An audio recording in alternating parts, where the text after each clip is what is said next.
welcome to our first interview ever with the Humboldt-Del Film Commission for Meet the Experts. We're super excited for this series. I'm Cassandra Hesseltine, the Film Commissioner for Humboldt and Del Norte counties.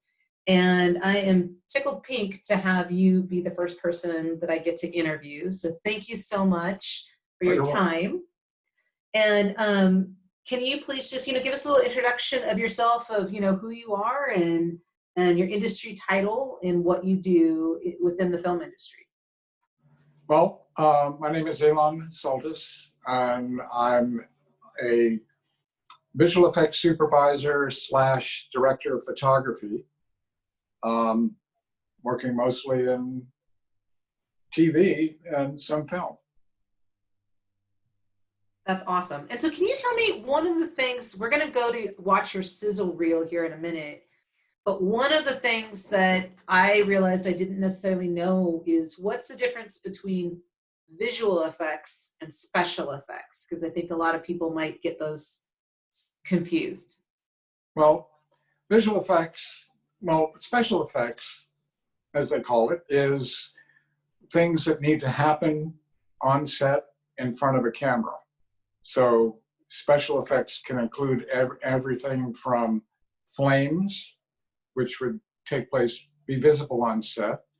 It could include somebody having to go to a sink and turn on the water, because oftentimes on stage there's the sets are just sets with no plumbing really. So if someone needs to turn on a sink and get water, that's up to special effects to rig it so. Or others are elevator doors opening and closing on set. There's any number of things that special effects does. And oftentimes I'll work with special effects and for something that will end up involving visual effects. And visual effects is basically when we're taking something that was shot on set or something that might have been shot elsewhere and making it look like it was shot on set, and basically taking different elements from different places and putting them together after the fact, after we've done shooting, to make it look like something is happening that didn't really happen. For example, on House, we had an episode where House is in a building that's in flames. So special effects was able to create a number of flames on set for the camera, and visual effects went in and added additional flames around the actors to make it look a little bit more perilous than was safe to do actually on set. So the age-old saying of "we'll fix it in post" really does apply to you. I'm sorry? Because the age-old saying, "we will fix it in post-production," really does apply to what you do, because visual effects is in post-production. That's Yes. perfect. That's funny. Well, that was one of the watchwords of one of the assistant directors that we had. Oh, don't worry, Elan will fix it. Right. Yeah, that's the famous, everybody always says, "we'll fix it in post." Yeah. Right. So, but in your case, that's an accurate thing. Let's watch your sizzle reel. My assistant Nate, who's helping us out today, is going to show us some of your work. So I'm excited to see this.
Well, that definitely is an impressive body of work that you have there. I mean, that's amazing. And thank you for explaining the distinction between special effects and visual effects before we watched that sizzle reel, because that really then made sense as I was watching it, what your input that you did on there. You know, like you said, the background, like obviously space, and there was flames at different times, or going into the body at house, when they would go into the people's body to show what was wrong.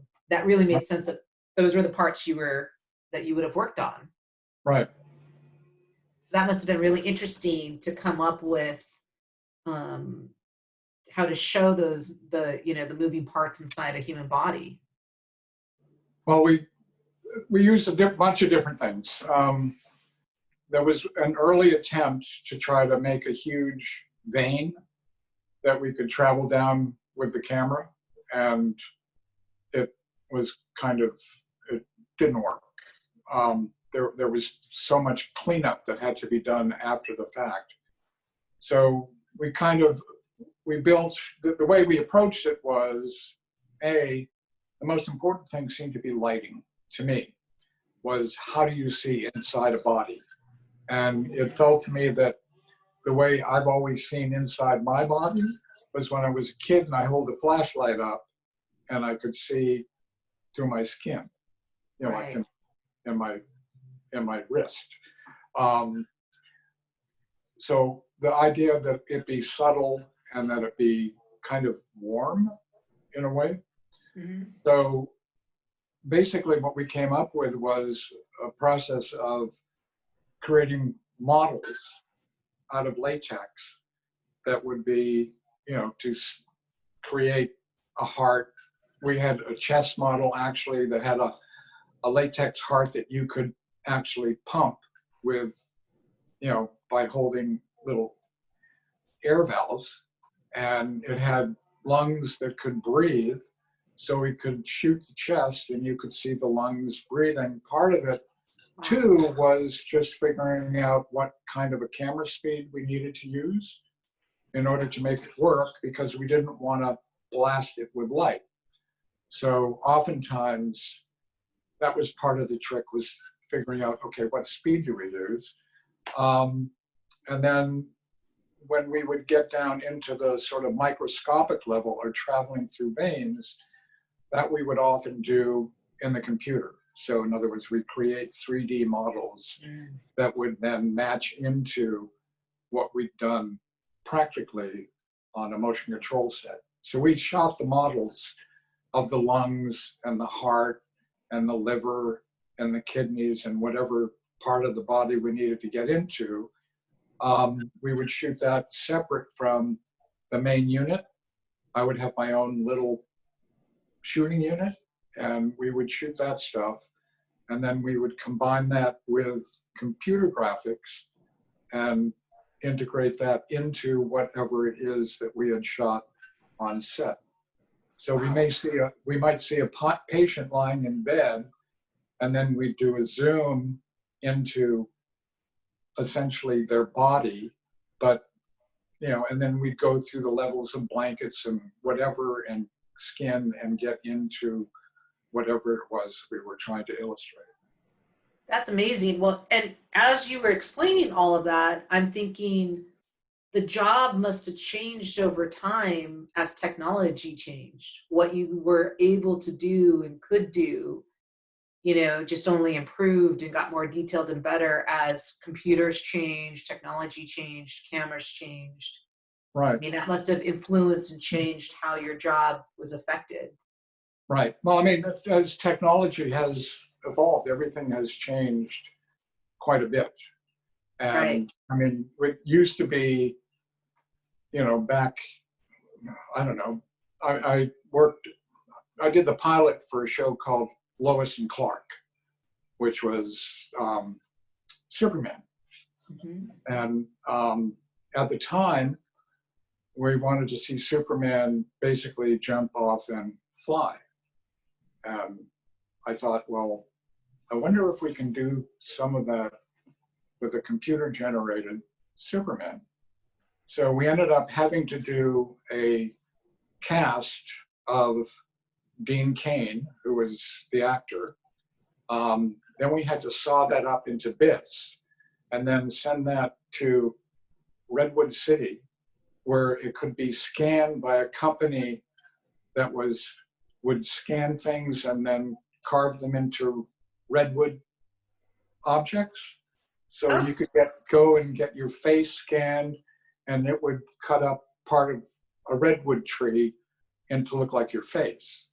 So we got this computer file from that company, and we're able to stitch all the little bits together and create a CG Superman that you would see only in the distance. So up close, it's Dean Cain, and then it becomes this CG character. And that was actually the first time, apparently, that a CG character was seen on television. And that also created one of the biggest hassles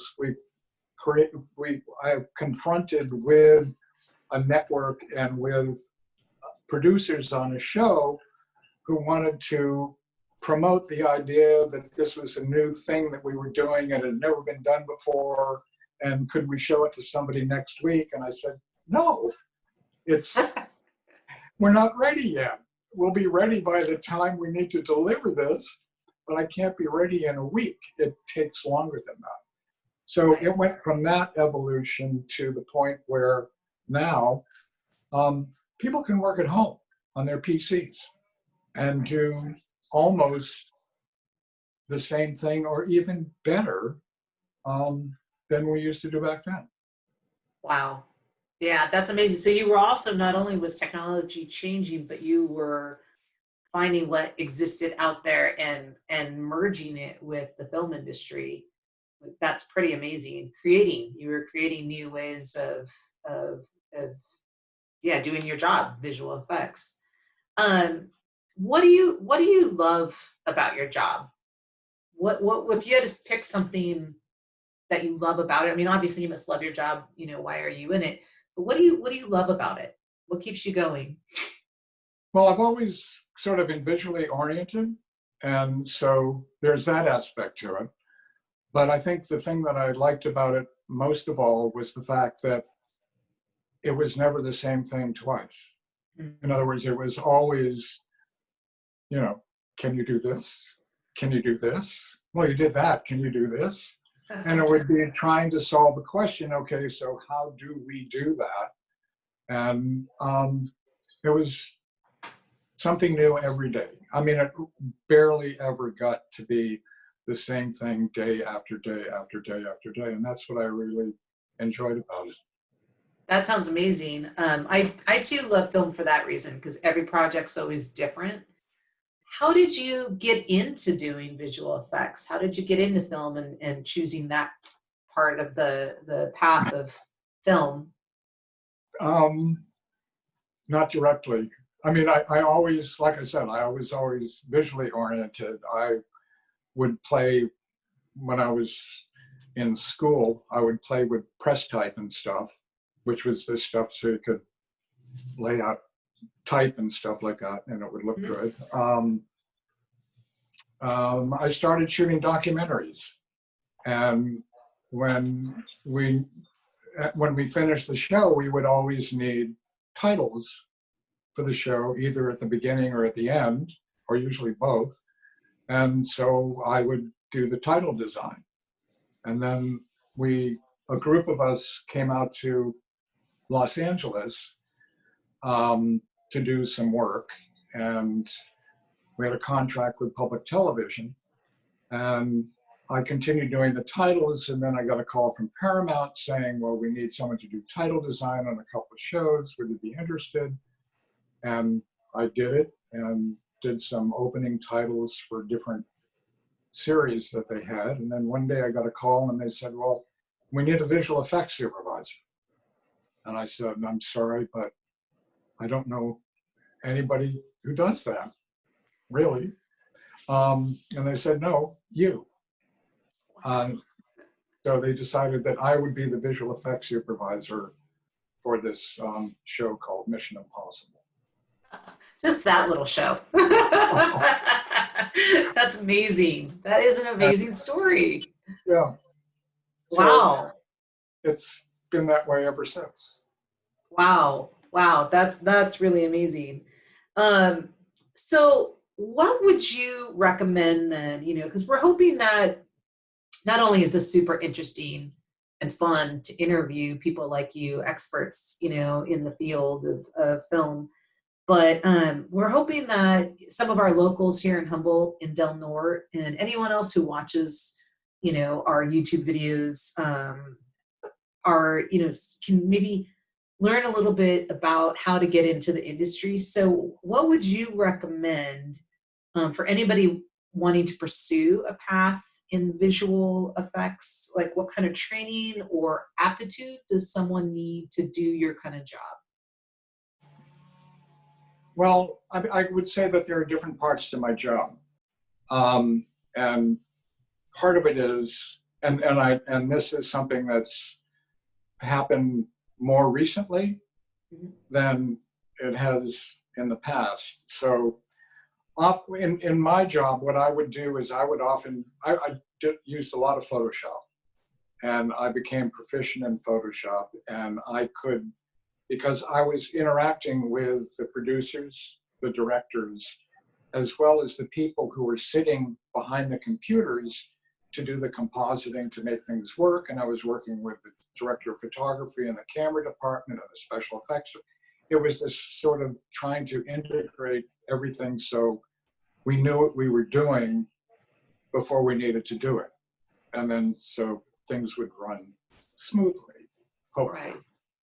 At any rate, so I think it all divides up in different ways now. But what I've noticed is that a lot of companies now that provide visual effects are either looking for very specific talents, like someone who can do lighting in the computer, or someone who can do fabric in the computer to make it look real, or someone who can do faces in the computer. That's kind of a new thing. So there's a lot of these little specialties, and my feeling is that the best way to get into it is to just start generally, and most everybody does have a laptop or some sort of a computer, and there are programs that you can download, whether it be Photoshop or some of the 3D programs that you can download, and they have learner programs. In other words, so you don't have to pay for the full license. You can also, okay, I'm learning how to do this, and you can get into it on that level. On the other hand, I remember one of the biggest stumbling blocks that I had with people who were starting to get into computer graphics was trying to get them to go outside and look at things. Because they would, in other words, you would put together a CG shot and everything would be in focus. And it would be, well, no, actually, if we're inside the human body, we're looking at a microscopic level, and very little is going to be in focus. Or if we're outside and we're having to create mountains outside where we've eliminated our palm trees because we don't want it to look like we shot in LA, you need to look and see what the atmosphere does in terms of changing color balance and all of that kind of stuff as you look outside. So you have to get a sense of atmosphere, because everything that you can do in a computer is perfectly clean and focus is infinite. And so you need to play these games and look at what kind of a lens did we use on set. And so we need to match that lens if we're going to continue that shot. Or, what else was happening on set that day? Or where were we when we were outside in order to make it look realistic out there? So I would say that one place to begin is by taking pictures. And whether it's taking pictures of little things around the house or little things out there, or taking landscape photography, or even, just shooting people on the street. Mm-hmm. And you'll get a different sense of what people look like, how people act, how people react, and all of that. And it's a good place to begin. As far as where your specific skill ends up being, I think that's open to every individual to sort out. And I think that we have enough at our disposal with these computer programs that exist now Mm-hmm. that you can pretty much figure out what you're pretty good at. But the other side of it is, I think, you have to work with other people. And that can be the most important thing, because you can't be an idiot or whatever and try to get along with this whole other crew of people that's out there. One of the challenges has always been, especially considering special effects and visual effects, special effects people kept saying, well, you're going to take our job away. Well, I would say, no, we're not. No, we're just trying to make what you do look, augment it a bit, but we have to start with something real. And it was the same thing with stunt people who, when we started being able to use stunt doubles, if you will, or CG doubles, for instance, with when we're doing Dark Angel, and we needed her to be climbing up some extreme place, we could get so far with the stunt person, but then after a while, it became more challenging to continue the stunt than it did to simply say, well, let's see what we can do a different way. And so, I mean, an interesting story is actually the way we shot the pilot for Dark Angel, where they wanted this character. It was a post-apocalyptic Seattle. There'd been some sort of electrical pulse. And so this character sort of hung out at the top of the Space Needle. And the Space Needle had all been graffitied and everything, and it looked post-apocalyptic. Mm-hmm. So I was up, we took a helicopter ride with the director and one of the producers, a couple of the producers, and we flew around the Space Needle. And it was, okay, how do we do this shot? We want to see her on top. And it was, well, we're going to have to paint the top of the Space Needle to look like it's been covered with graffiti. And then the Space Needle, people are going to want us to paint it back to look the way it's supposed to look. Right. We can put a stunt woman up there, but we're going to have her in a harness. And so eventually visual effects is going to have to get rid of that harness. Right. And the other thing is, if we get in close, we're going to have to do a face replacement, and we're going to have to put Jessica's face on the stunt double. And by the time we were all done and I started putting the numbers together, it was like, what if this show gets picked up? Because we were just doing the pilot. So every time we want to go back to the Space Needle, we're going to have to paint it, repaint it, get a stunt person up there, fly around with a helicopter, do all this safety stuff. We're also, because it's supposed to be post-apocalyptic, we want the lights from the city to be pretty much out because there's no electricity, supposedly. Right. And I said, well, what if we do this? What if we just build a CG Space Needle? And we have Jessica actually walk down a ramp on a green screen, and we do a camera shot where we come in on her from far away so that she's on the Space Needle, and we come up and we go into a close-up, and we can add the moon behind her. We can do all kinds of stuff that we need to do. And if we ever need to go back, like if the series gets picked up, and it did run for 2 years, we've got a CG Space Needle. And so anytime we need somebody on top of the Space Needle, we just shoot them on a ramp that matches the tilt. Right. And there they are. Dang, So that's brilliant. Yeah. And it worked. No idea Yeah. it would work. Can I ask you, why what's the benefit of choosing building it on the screen and having the ramp versus building, I know sometimes they'll build like a practical on a set, just the top, and then having, maybe a green screen of the background. Why not build the top of the Space Needle like on a set where she's actually touching it versus having it on a screen? Well, part of it, we did build a little bit of it. I mean, Okay. a small section of it. But the thing was that we also wanted to, in other words, if we were shooting from a helicopter, we would be able to travel around the Right. Space Needle.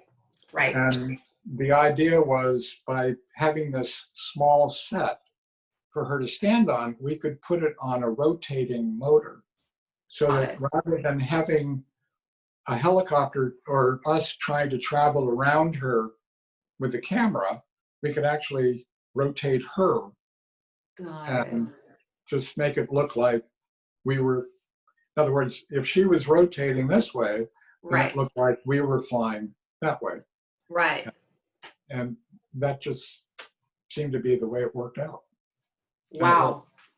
That's amazing. Yeah. It's almost like you said, every time a project's different, it's like you're reinventing the wheel every time, inventing a new wheel, every time.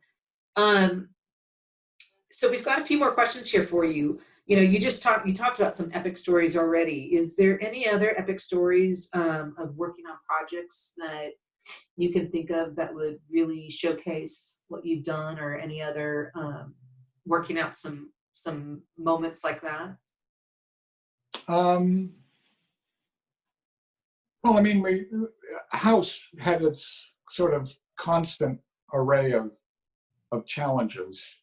And Right. sometimes it was just, it was part of it had to do with is there was a limited amount of time, in the sense that, especially given that it was an episodic series, and Right. we would often be shooting 22 episodes in a season, it was sort of this weird schedule, at least particularly for me. We'd start shooting something. We'd start the season by prepping an episode. Mm. And then 8 days later, we'd start shooting that episode. In the meantime, we're prepping the next episode. Right. And then 8 days later, we're prepping a third episode. We've finished shooting the first episode. That's now an editorial. I'm working with the editors to explain what it is that some of the visual effects are going to be and what the timing should be. On top of which, there were always these sort of special situations where there's one example where we had the story of a guy who was a game developer who came down with some sort of disease. And so part of it was to make part of what was going on in the show be from the game developer's POV, in which case our characters became creatures in the game. Mm. So we ended up creating CG, a monkey, a lizard, I don't know, a bunch of CG characters that played throughout the game.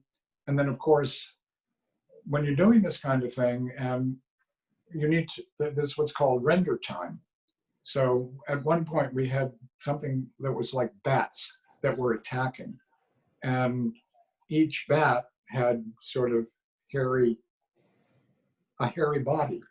So as they flapped toward the camera, the computer's trying to render all the individual hairs properly for the lighting, and it just became one of these things where we just barely finished on time.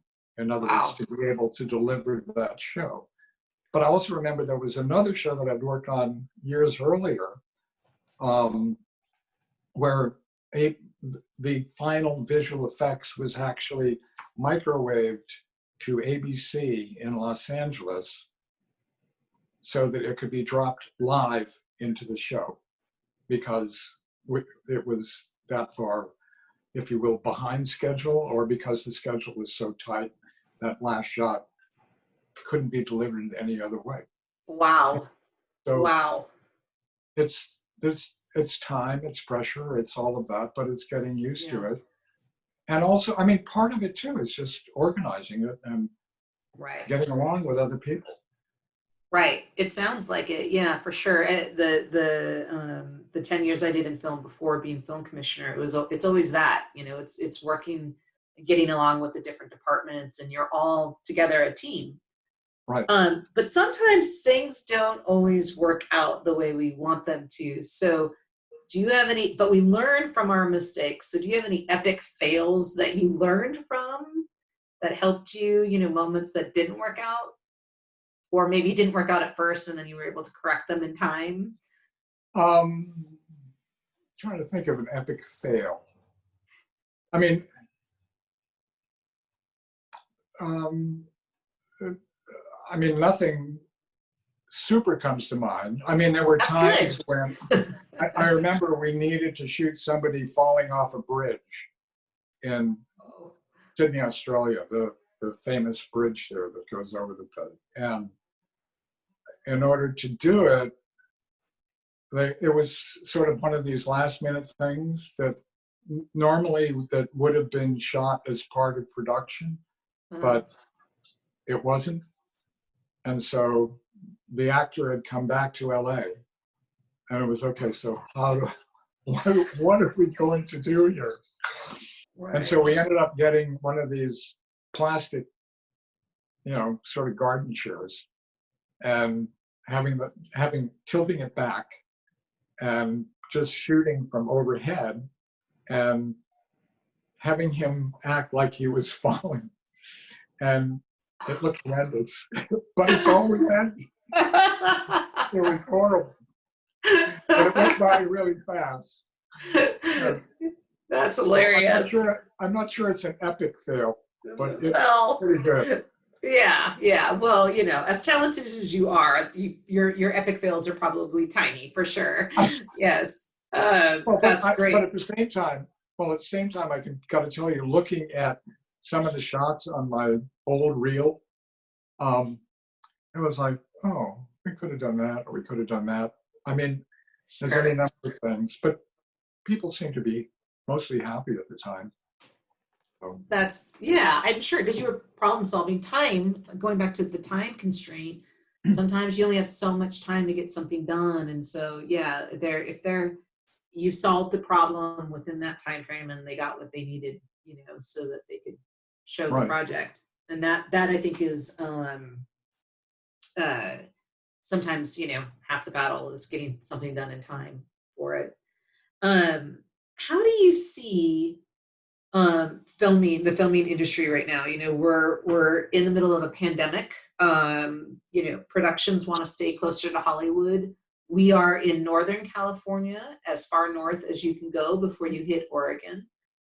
We've had a lot of productions interested in coming up here to film now, because they want to stay closer to home instead of traveling to other states or other countries. So how do you see the filming industry in California, here maybe in the Redwood region? What is your insight right now with what's going on? Well, I think especially here in California, we seem to have gone through a bunch of different stages. I remember when I first got asked to travel up to Vancouver, and it was interesting, and there I was in Vancouver, but then I realized that part of the whole thing was the exchange rate that was going on. So I ended up in Vancouver working on shows where there were actually very few people in Vancouver who were capable of doing some of the basic jobs that needed to be done on set.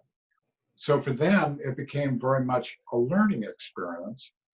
And also, there were hardly any people in Vancouver that actually did visual effects.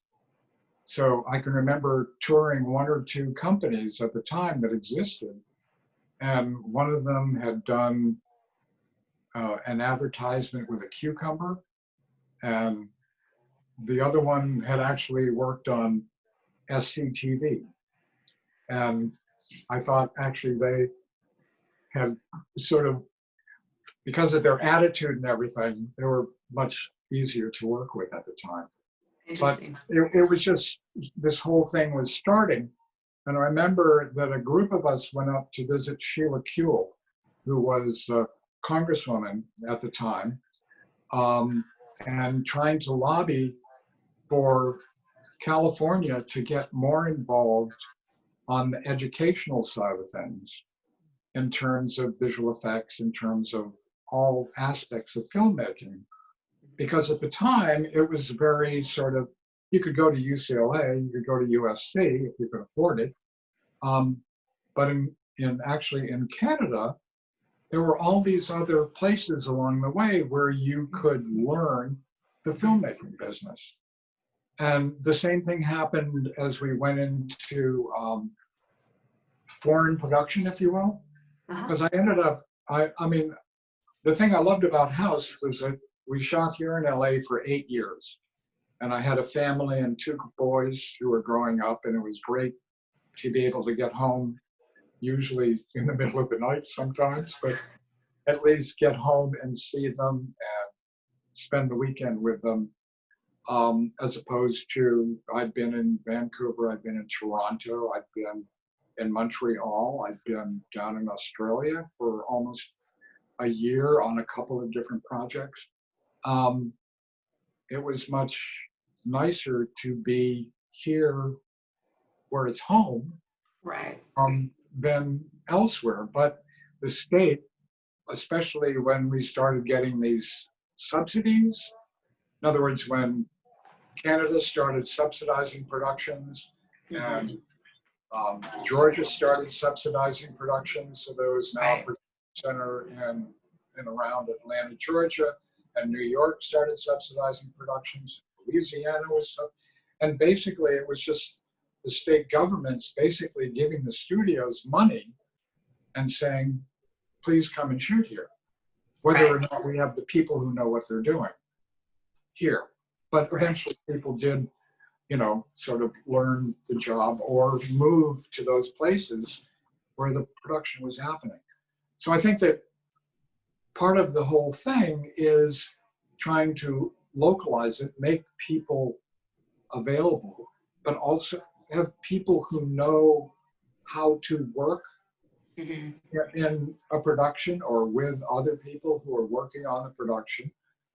Now there's this whole working from home thing, especially in the visual effects side of the business, and that may go on forever. In which case, if you've got your PC and you can do the work, you can post it online and you can get it seen by people, anything is possible. I mean, there's a couple of guys who did a video on their own using a Mac, and I think it was called 405.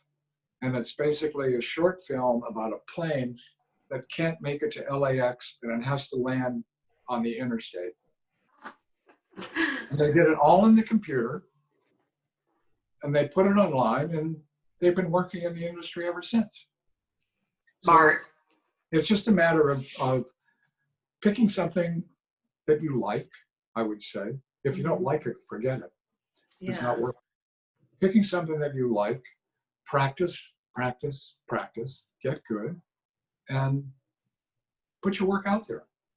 And it doesn't, at this point in time, I don't think it matters whether you live in Humboldt County or whether you live in, I mean, I've got people who I've worked with in LA who've moved to New Hampshire, and they're doing visual effects out of their home in New Hampshire, and would I continue working with them? When I did 20,000 Leagues Under the Sea, I had a matte painter who lived in outside of Seattle, and he did some of the best work I'd ever seen.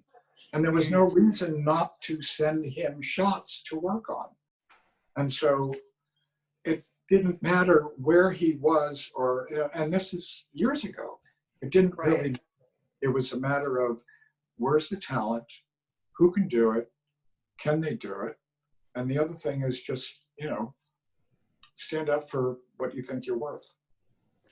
Well, those are wise words. I really appreciate that. I hope our locals, watch your whole video because I think they'll be really inspired, especially with your field, the section that you guys are in. As you said, visual effects is so heavily computers that, like you said, they could do it anywhere, especially if they practice and they do use all the tools that you were mentioning earlier, doing photographs and learning depth and learning what something would really look like, and then being able to work in teams with other teams. It sounds like, those are some. Well, there's also integration with production while they're shooting.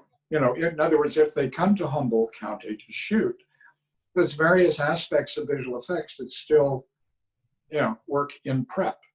So whether it's pre-visualization or previs, as we call it, or even lately, if you ever see The Mandalorian on the Disney Channel, they're shooting a lot of locations and then projecting them up on LED screens. So that when they actually do the shooting, they're on a stage, but the backgrounds are right there, and the backgrounds give a sense of what the lighting is like. So everything is done essentially live. But there's a lot of prep work that goes into it. So if someone wanted to have a shot or shots or a sequence similar to what Lucas did with traveling, flying through the redwoods, it might be done a lot differently these days, but someone would still have to go shoot the plates in the redwoods and know what the angles are and what all of that kind of stuff. And that's still work that needs to be done on location. Yes, we've done plates. We just did it for Harrison Ford's Call of the Wild. We were able to do some of that for that. And like you said, I remember the visual effects gentleman, I'm blanking out on his name. I believe he created the grizzly bear for The Revenant, but he was on Bird Box with us. I believe it was Bird Box. It was either Wrinkle in Time or Bird Box. But he went scouting with us during scouting with locations to see how his input was going to be. So like you said early on, he was already working with the team versus just being somewhere else with a computer waiting, for feedback. He was part of the early scouts of like maybe a dozen people. He was there, so that makes sense what you were saying, the overlap, and it's not just about being in front of a computer, but you do learn a lot from being in front of a computer if you're new to it and you want to get into the industry. Do you have any other final thoughts for anybody else who might want to get into this, or people who are excited by this field? Go for it.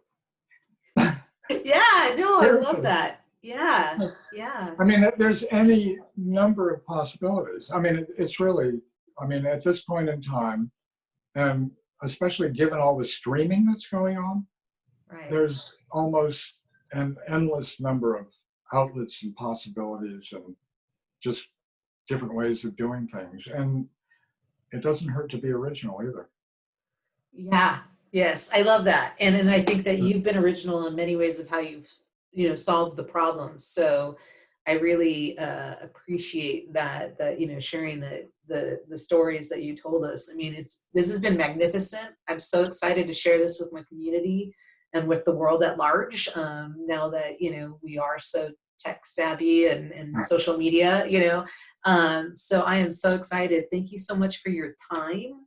I really appreciate you being a guest with us and being our first Meet the Expert interview that we've done. This is where I feel like it should be, hitting a champagne bottle somewhere, like on a yacht, how you christen a show. So it's been utterly amazing. I look forward to seeing what you put together. Thank you. Me too. Or what my assistant, puts together. So yeah, thank you so much.